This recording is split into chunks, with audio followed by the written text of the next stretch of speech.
All right, I got some questions for you. Oh boy. How much weight do you want to lose this year? Okay. What diets are you considering? There's lots of them out there. Fads versus slow and go. A University of Arizona nutritionist breaks down the best methods to becoming a healthier you. 9 on your side's Ivan Rodriguez has that story.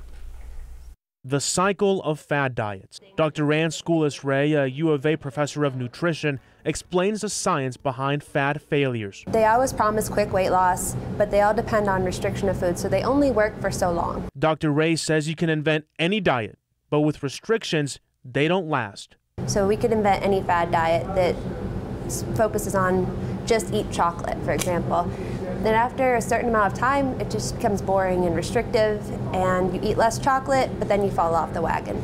And so they're not sustainable in the long term. So here are the takeaways. Keep it out of sight. One of them is to simply make it easier to make the right decisions. So if there's a food that you don't want to eat, it's best to just not have it in the house, or at least not have it visible.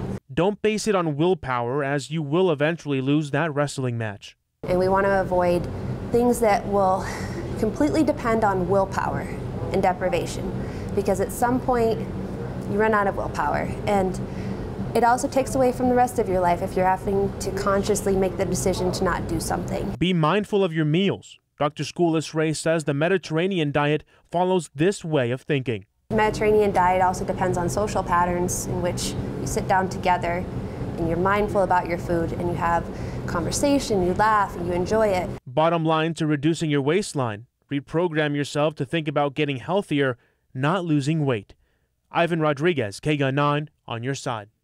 We're liking all that food, Yeah. right? So more tips from Dr. Schoolis-Ray, something we all already know. Eat more fruits, veggies, legumes, nuts, seeds, and whole grains. Also, if you fad diet, a relatively healthy person will bounce back from the yo-yo weight loss and not be harmed. That quick weight loss is usually because of water, losing lean tissue or skeletal muscle as well.